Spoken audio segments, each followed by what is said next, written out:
करुणावतारम संसार सारम भुजगेंद्रहारम सदा वसंतम हृदयारविंदे भवम भवानी सहितम नमामि भवम भवानी सहितम नमामि। भवानी शंकरौ वंदे श्रद्धा विश्वास रूपिणौ याभ्यां विना न पश्यन्ति सिद्धा स्वान्तस्त्वमीश्वरम्। वसुदेव सुतं देवं कंस चाणूरमर्दनं देवकी परमानंदम श्री कृष्णं वंदे जगद्गुरुं कृष्णं वंदे जगद्गुरु। कृष्णाय वासुदेवाय हरे परमात्मने प्रणत क्लेश नाशाय गोविंदाय नमो नमः गोविंदाय नमो नमः। हम सब आज पुनः इस प्रातःकालीन मधुरिम बेला में भगवत गीता ज्ञान सत्र में उपस्थित हैं और हमारी सबकी जिज्ञासा ये है कि भगवत गीता का जो अनमोल और विशिष्ट ज्ञान है उस विषय में हमारी सज्ञानता बढ़े। जीवन में मनुष्य अनेक प्रकार के विषयों को जानना चाहता है, उसकी जिज्ञासा होती है।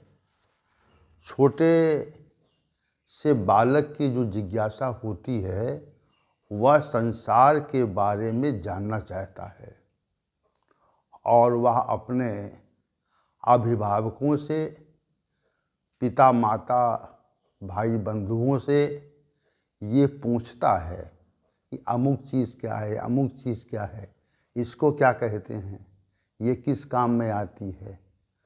तो ये एक प्रकार की छोटी जिज्ञासा है जो मनुष्य के जीवन में बाल्यावस्था में उपजती है और इसी जिज्ञासा के चलते वह संसार के विषय में बहुत कुछ जानने का प्रयत्न करता है और धीरे धीरे उसका ये प्रयत्न सार्थक होता है और वे संसार के बारे में बहुत कुछ जान जाता है। इसी प्रकार जब वो विद्यालय जाता है तो भी वह संसार के विषयों को जानने का प्रयत्न करता है, सीखता है और ये किशोरावस्था युवावस्था तक स्थिति रहती है। जानने की जो स्थिति है वह किशोरावस्था तक, बाल्यावस्था तक और युवावस्था तक रहती है। इसी प्रकार मनुष्य जब आध्यात्मिक विषयों के बारे में जानना चाहे, उसके अंदर एक जिज्ञासा उपजे कि परमात्मा क्या है और जीव क्या है, हम क्या हैं, हमारी क्या स्थिति है, हमारा कल्याण कैसे हो सकता है। तो ये सब जिज्ञासा इतनी शीघ्र उपजती नहीं है, उत्पन्न नहीं होती, पैदा नहीं होती। तो हम सभी के अंदर ये जिज्ञासा उत्पन्न हो गई है और उसी जिज्ञासा को लेकर के हम सभी नित्य यहाँ आते हैं। तो ये जिज्ञासा पूरी हो, इसी के लिए ये भगवत गीता का ज्ञान सत्र नित्य संचालित होता है। आइए चलते हैं आज के विषय की ओर। अध्याय संख्या 16, श्लोक संख्या 11। इसमें श्री भगवान ने आसुरी स्वभाव के मनुष्यों का विशेष वर्णन करते हुए कहा कि आसुरी स्वभाव के मनुष्य चिंताम अपरिमेयाम चा प्रलयांतामुपासिता कामोपभोग परमा एतावत निश्चिता। हे अर्जुन, जो आसुरी स्वभाव के लोग हैं वे मृत्यु काल तक अपरिमित चिंताओं का आश्रय लिए रहते हैं और विषय भोगों को ग्रहण करने में एक तत्परता रहती है उनके अंदर और वे इस तत्परता के कारण ऐसा मान लेते हैं कि ये जो विषय भोग है, इसमें प्राप्त जो सुख है वह ही एक सुख है, शेष इस जीवन में कुछ सुख नहीं है। ऐसा मान करके वे इसका विनिश्चय कर लेते हैं। तो इसमें जो श्लोक संख्या 11 में जो पूर्वार्ध भाग था, चिंताम परिमेयाम च प्रलयांताम उपासिता, इस विषय की व्याख्या जो है वह इससे पूर्व के सत्र में संपादित हो चुकी थी।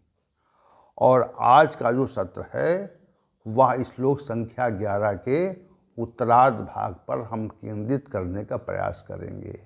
भगवान श्री गोविंद की जैसी इच्छा होगी वैसा हम इस श्लोक के उत्तरार्ध भाग की व्याख्या करने में समर्थ हो सकेंगे।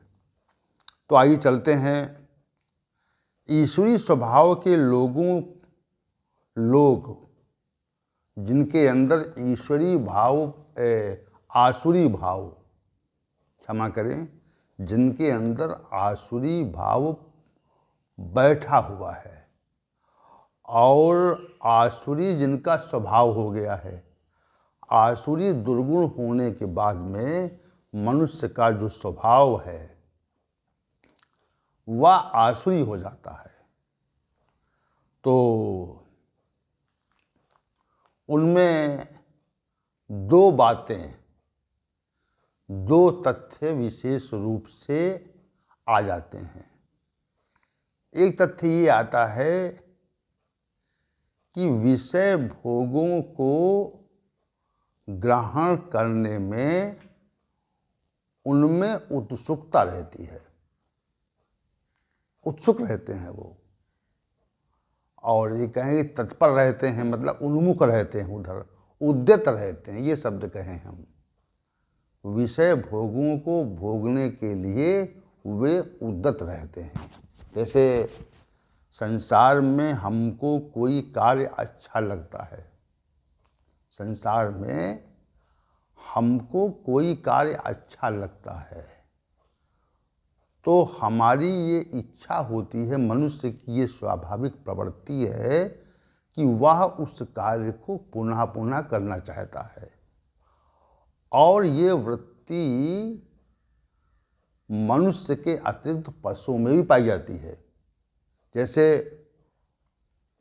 किसी गाय को आप प्रतिदिन 2 रोटी दें, 1 रोटी दें, भोजन दें, तो गाय के मन में ये बैठ जाता है कि अमुक घर से हमको भोजन मिलना है। अब देखिए, पशु में भी, जैसे कुत्ते को भी आप प्रतिदिन भोजन दें, 1 रोटी दें, तो रोटी अगर आप एक कुत्ते या गाय को देंगे तो वो समय से ही आपके दरवाजे की ओर टकटकी बांध के देखेगा, और जैसे ही आप दरवाजे में भोजन लेके आएंगे वैसे ही वह आपके दरवाजे पर उपस्थित हो जाएगा। तो ये तत्परता है, उन्मुखता है, मतलब ये विचार रहता है। उसको भोजन ग्रहण करने में, उसको भोजन लेने में सुख का आभास होता है। यदि भोजन के स्थान पर उसको हम प्रताड़ित करें, मारें, तो वह फिर आपके दरवाजे पर आने की इच्छा नहीं करेगा। उसको मारें अगर, पीटें, तो फिर वह आपके दरवाजे पर आने की आकांक्षा नहीं करेगा, वो भागेगा, उसमें उत्सुकता नहीं होगी वो।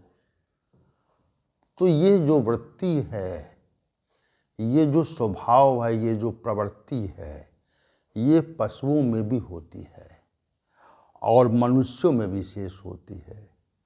मनुष्य को इस संसार में जो कुछ सुखद लगता है, अच्छा लगता है, तो वह संसार में उसी कार्य को पुनः पुनः करना चाहता है। पुनः पुनः करना चाहता है। ये उसकी वृत्ति, प्रवृत्ति या स्वभाव होता है। हमें कोई कार्य लगे, अच्छा लगे, या हमें कोई स्थान अच्छा लगे, जैसे कोई पार्क, कोई बगीचा और कोई रमणीय स्थल, जैसे लोग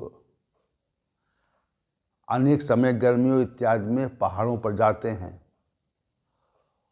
तो हमको किसी बगीचे में या रमणीय स्थल पर जाने में सुख का आभास होता है, और इसी सुख के आभास के कारण हमारी जो प्रवृत्ति है उस स्थान पर हमें जाने को उद्वेलित करती है। यह प्रवृत्ति होती है मनुष्य की। और एक प्रवृत्ति और होती है, वो ये होती है कि मनुष्य अनुकूल परिस्थितियों में रहना चाहता है। आपको ऐसा कोई व्यक्ति नहीं मिलेगा, आपको इस संसार में ऐसा कोई व्यक्ति नहीं मिलेगा जो प्रतिकूल परिस्थितियों से प्रेम करे, स्नेह करे। जो प्रतिकूल परिस्थितियों में रहना चाहे, ऐसा व्यक्ति कोई नहीं मिलेगा आपको। क्योंकि मनुष्य का जो स्वभाव है, मनुष्य की जो प्रवृत्ति है, वह अनुकूल स्थितियों में रहने की होती है। वह अनुकूलता चाहता है, देखिए मुख्य बात यह है। और जब अनुकूलता चाहता है तो उसके लिए वो प्रयत्न भी करता है। अनुकूलता जब चाहता है तो उसके लिए प्रयत्न करता है वो। तो ये प्रवृत्ति विशेष है, उसको सुख का आभास, अनुकूलता में सुख का आभास और प्रतिकूलताओं में दुख का आभास, यह मनुष्य की विशेष प्रवृत्ति कही जाती है। तो यहाँ पर श्री भगवान क्या कह रहे हैं, और जब अनुकूलताएं आती हैं तो उन अनुकूलताओं में हम जीना चाहते हैं, और प्रतिकूलताएं आ गई अगर, तो प्रतिकूलताओं से हम भागना चाहते हैं। दोनों प्रवृत्तियां होती हैं। अनुकूलताओं की ओर उन्मुख होते हैं, तत्पर होते हैं उधर, और प्रतिकूलताओं से भागना चाहते हैं। श्री भगवान यहाँ पे क्या कह रहे हैं? श्री भगवान ने ये कहा, कामोपभोग परमाः, यानी सांसारिक विषयों को ग्रहण करने में उत्सुकता रहती है। समझिए इस चीज़ को आप। सांसारिक विषयों को ग्रहण करने में, उनको भोगने में आसुरी स्वभाव के मनुष्यों में तत्परता देखी जाती है, उत्सुकता देखी जाती है। उधर वो लोग उन्मुख और उद्यत होते हैं। ये बात श्री भगवान ने कही। अब आप ये विचार करें, साधक लोग विचार करें कि हमारी जो प्रवृत्ति है, हमारी जो उन्मुखता है, हमारी जो तत्परता है, या हमारी जो आसक्ति है, विषय भोगों की ओर है या नहीं है? ये विचार करें आप। अगर है, अगर हमारी प्रवृत्ति विषयोन्मुखी है, ये शब्द ठीक रहेगा, विषयोन्मुखी अगर है, तो ये मानना चाहिए कि हम आसुरी स्वभाव के हैं। और अगर विषयोन्मुखी नहीं है, तो ये मानना चाहिए कि हम दैवी संपदा को प्राप्त मनुष्य हैं। देखिए, आसुरी संपदा या आसुरी स्वभाव का जो वर्णन है, उसकी जो प्रतिकूल स्थिति है वह दैवी संपदा है। दैवी संपदा का जो वर्णन है, उसके प्रतिकूल जो है वासुई संपदा है। इसको बहुत स्पष्ट रूप से हमें समझना चाहिए। तो श्री भगवान ने कहा विषय भोगों के भोगने में उनकी इच्छा रहती है, उनकी उन्मुखता रहती है। जैसे किसी अच्छे पुष्प को देखते हैं, जब वो विषयी लोग जो हैं किसी अच्छे पुष्प को देखते हैं तो उसके रूप पर, उसके रंग पर, देखिए जो पुष्प है उसमें जो विशिष्ट बनावट है, जो प्रकृति के द्वारा उस पुष्प को इतना सुंदर बनाया गया है, इतना सुंदर बनाया गया है कि पंखुड़ी बनाई गई हैं और उनको क्रम से लगाया गया है, उनको क्रम से लगाया गया है। किसी में 8 हैं, किसी में 20 पंखुड़ी, किसी में 24 पंखुड़ी हैं। और वह जब फूल विकसित स्थिति में होता है, फूल जब है, पुष्प विकसित स्थिति में होता है, तो उसका जो रूप है, उसका जो रूप है वह निखर जाता है और उस निखरे हुए रूप को प्रत्येक व्यक्ति देखकर उसकी ओर आकर्षित होता है। और जैसे ही आकर्षण उसका हुआ उस अच्छे पुष्प की ओर, जैसे ही आकर्षण होता है हमारा, तो आप समझिए कि हम रूप रूपी विषय की ओर उन्मुख हो गए। गहनता से इसको लीजिएगा, जो बात कह रहे हैं समझिएगा इसको आप। जैसे ही सुंदर पुष्प की बनावट की ओर हम आकर्षित होते हैं और उसको बार बार देखना चाहते हैं, तो जैसे ही देखते हैं हम, जैसे उसको देखते हैं, वैसे ही हम पुष्प के रूप रूपी विषय को, पुष्प की सुंदरता को की ओर आसक्ति बढ़ती है हमारी, उत्सुकता बढ़ती, बार बार देखें उसको। अब उसमें दूसरा गुण जो है वह उस पुष्प में अगर विशेष गंध हो, पुष्प में भी गंध, चूंकि पुष्प में, फूल में, प्रत्येक पुष्प में अलग अलग प्रकार की, पृथक पृथक प्रकार की गंध रहती है, और कोई विशेष गंध हो जो हमारी प्रवृत्ति के अनुसार हो। जैसे प्रत्येक मनुष्य की प्रवृत्ति एक ही प्रकार की गंध में नहीं होती। प्रत्येक मनुष्य की जो रुचि है वह पृथक पृथक प्रकार के गंधों में रहती है। तो हमारी अगर रुचि, हमारी रुचि जो है वह उस पुष्प, जो सुंदर पुष्प दिख रहा था, उस पुष्प की गंध के प्रति हमारी रुचि हो अगर, तो फिर हम उस पुष्प की गंध को भी ग्रहण करना चाहते हैं। क्या करते हैं? पुष्प की गंध को भी ग्रहण करना चाहते हैं। और ऐसी स्थिति में हम गंध रूपी विषय की ओर आसक्त होते हैं। क्रम से समझिएगा आप इस चीज को, चूंकि हम इस विषय को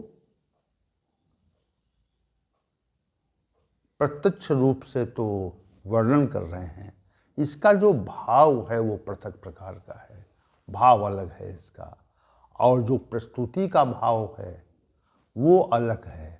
इस प्रस्तुति से हम आपको बहुत कुछ इंगित करना चाहते हैं। अब आप आइए, गंध रूपी विषय में मनुष्य आसक्त हो गया तो उसको ग्रहण करना चाहता है।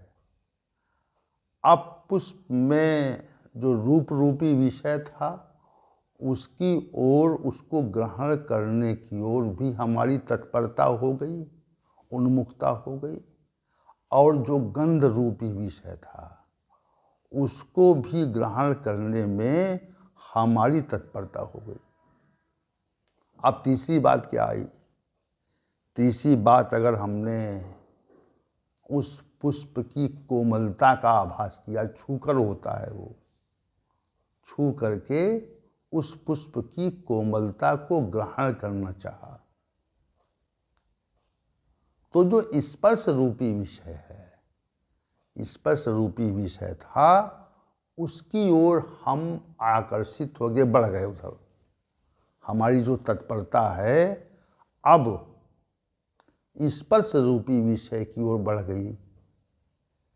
तो पुष्प तो एक ही है, लेकिन उसके अंदर रूप रूपी विषय भी है, गंध रूपी विषय भी है, और कोमलता के कारण स्पर्श रूपी विषय भी उसके अंदर समाहित है। ऐसे ही इस संसार में ऐसी ऐसी वस्तुएं हैं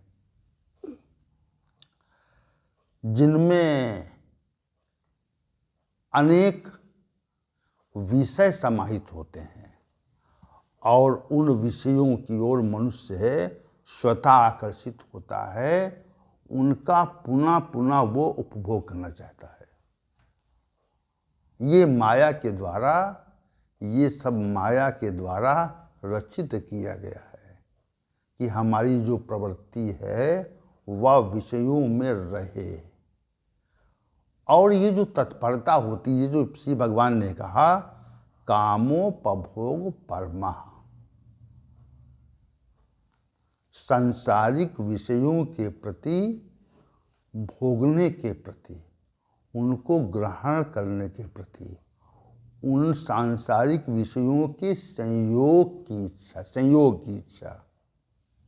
तो संयोग की इच्छा आसुरी स्वभाव के मनुष्यों में निश्चित रूप से होती है। और जब यही इच्छा का विनाश हो जाता है, सांसारिक विषयों की इच्छा का विनाश करने की प्रक्रिया का ही नाम साधना है, तपश्चर्या है। सांसारिक विषय समाप्त हों और सांसारिक विषय जो हमको पूरी तरह से अपने में आसक्त किए हुए थे, वे सांसारिक विषय समाप्त हों, इसी प्रक्रिया का नाम साधना है। और जब तक सांसारिक विषय समाप्त नहीं होते, तब तक हम साधना की परिपक्व स्थिति में नहीं पहुंच सकते। ये विशेष बात है। तो संसार में चूंकि असंख्य विषय हैं, कोई संख्या उनकी नहीं है, कोई संख्या नहीं है। विषयों के बारे में आप जितना विचार करेंगे, विषयी सामग्री, एक बात, विषय की सामग्री यहाँ पर बहुत प्रचुर मात्रा में है। संसार में विषयों की सामग्री इतनी प्रचुर मात्रा में है कि उनको मनुष्य जीवन पर्यंत भोगने पर भी उनका अंत नहीं पा सकता। जैसे किसी भवन में बहुत सा खाद्यान्न गेहूँ भरा हो, तो हमारी जो खाने की क्षमता है वह थोड़ी सी तो है, और बहुत विपुल मात्रा में भरा हुआ है, तो हम कितना खा सकते हैं? थोड़ा खा सकते हैं। वैसा ही हमारे जो विषय भोगों के भोगने की सामर्थ्य है वह बहुत कम है, और विषय बहुत हैं। विषय तो विपुल मात्रा में है। तो इन्हीं विपुल मात्रा के विषयों में जो आसुरी स्वभाव के मनुष्य हैं, वे नित्य उनको भोगने में तत्पर रहते हैं। ऐसा श्री भगवान का कथन है। अब आगे श्री भगवान ने कहा एतावती इति निश्चता, और विषयों में ही सुख है, अन्य स्थान पे सुख नहीं है। ऐतावती ऐतावत इति निश्चता, विषयों में ही सुख है, यह मान कर चलते हैं वो लोग। उनका जो मत है, उनके जो विचार का जो विनिश्चय है, वो यहीं तक है कि संसार में विषयों को भोगने में ही सुख है। चूंकि विषयों की मात्रा इतनी अधिक है, इसलिए वे जीवन पर्यंत इन्हीं विषय भोगों में पड़ करके अपने जीवन का विनाश कर लेते हैं। क्योंकि विषयों के ग्रहण करने का जो परिणाम है वह रजोगुणी है, और रजोगुणी जो वृत्ति है उसका जो फल है वह दुख कहा जाता है। राजस का फल दुख कहा जाता है, इसलिए विषयों का भी फल दुख कहा जाता है। और जितना हम इसको अधिक मात्रा में ग्रहण करने का, भोगने का प्रयत्न करते हैं, उतना ही हम और अधिक दुखी होते हैं। चूँकि आशी स्वभाव के मनुष्यों का यह है कि ये प्रवृत्ति होती है कि उधर उत्सुकता रहती है, तत्परता रहती है, उन्मुखता रहती है, और वे विषय भोगने को उद्यत रहते हैं। ये बात श्री भगवान कह रहे हैं। और जब विषय में वे आसक्त हो जाते हैं, लिप्त हो जाते हैं, तो उनको जो क्षणिक सुख मिलता है उसको ये मान लेते हैं कि यही सुख है। संसार में जो सुख का जो मूल है, सुख का जो स्रोत है, जहाँ सुख है वह सुख विषयों में ही है, अन्य स्थान पर सुख नहीं है। ऐसा आसुरी स्वभाव के लोग मान कर चलते हैं, ऐसा ही जीवन पर्यंत वो माने रहते हैं। ऐसा श्री भगवान ने कहा एतावति इत निश्चिता, ऐसे ही मानते हैं।